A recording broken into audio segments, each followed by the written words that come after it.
दोस्तों नमस्कार। दोस्तों अंता में नरेश मीणा को जिसका इंतजार था वो घड़ी आ चुकी है। नरेश मीणा लगातार नागौर सांसद और आरएलपी सुप्रीमो हनुमान बेनीवाल से गुहार लगा रहे थे कि अंता में आइए और मेरे लिए चुनाव प्रचार करिए।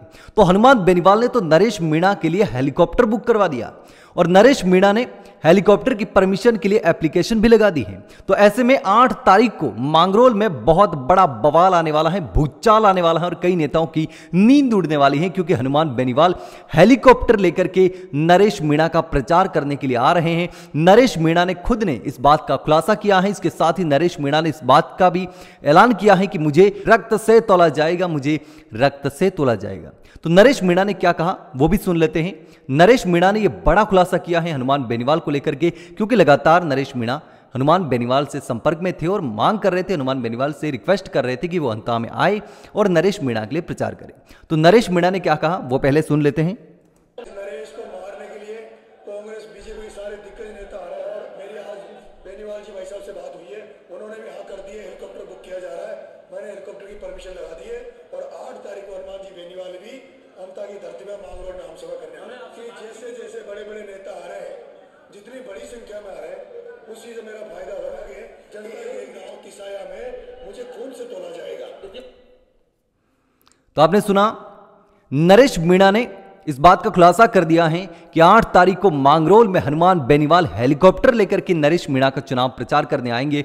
अब यह तो देखने वाली बात होगी कि हनुमान बेनीवाल हेलीकॉप्टर लेकर के नरेश मीणा का मांगरोल में जो रैली होने वाली है, जो सभा होने वाली है बड़ी 8 तारीख को, उसमें पहुंचते हैं या नहीं पहुंचते हैं। क्योंकि पहले देवली उनियारा में जब उपचुनाव हुआ था तब भी नरेश मीणा ने हनुमान बेनीवाल से कहा था यहां पर चुनाव प्रचार करने आइए, मेरा समर्थन कीजिए। हनुमान बेनीवाल ने भी टिकट का ऑफर किया था, लेकिन नरेश मीणा ने मना कर दिया था। यहां पर भी हनुमान बेनीवाल ने कहा था कि आरएलपी की टिकट पर चुनाव लड़ लो, लेकिन नरेश मीणा ने मना कर दिया।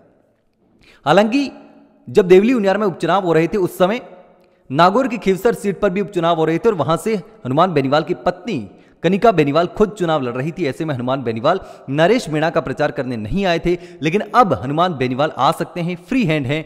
हनुमान बेनीवाल के सामने और कोई दूसरा चुनाव नहीं है। तो ऐसे में नरेश मीणा ने कहा है कि मेरी बात हो चुकी है हनुमान बेनीवाल से और वो हेलीकॉप्टर लेकर के 8 तारीख को अंता मांगरोल में जो सभा हो रही है उस सभा में पहुंचने वाले हैं। मैंने परमिशन के लिए एप्लीकेशन लगा दी है। यानी कि अब जबरदस्त तरीके से अंता मांगरोल में बवाल होने वाला है। कांग्रेस और बीजेपी की टेंशन बढ़ने वाली है हनुमान बेनीवाल के। हालांकि यहां पर वोट बैंक नहीं है, लेकिन पूरे के पूरे राजस्थान में हनुमान बेनीवाल का जो वर्चस्व है वो जबरदस्त तरीके से है। भले ही वो अकेला सांसद हो, लेकिन जबरदस्त तरीके से जनता के मुद्दों को उठाता है, गरीब पीड़ित शोषित वर्ग का मुद्दा उठाता है, बात करता है, उनको न्याय दिलाने का काम करता है। यह हनुमान बेनीवाल है। तो हनुमान बेनीवाल अब 8 तारीख को नरेश मीणा के लिए प्रचार करने आ रहे हैं अंता मांगरोल में।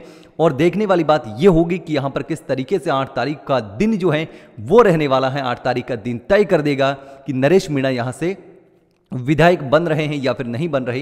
हालांकि नरेश मीणा के साथ में अभी भी भीड़ बहुत जबरदस्त तरीके से आ रही है। ऐसे में हनुमान बेनीवाल ने भी शायद मूड बना लिया है कि चलो नरेश मीणा के साथ जाते हैं और कांग्रेस और बीजेपी से बदला लेते हैं। लेकिन दोस्तों अब देखना होगा कि 8 तारीख को क्या होता है। लेकिन आपको क्या लगता है, हनुमान बेनीवाल हेलीकॉप्टर लेकर के आने वाले हैं?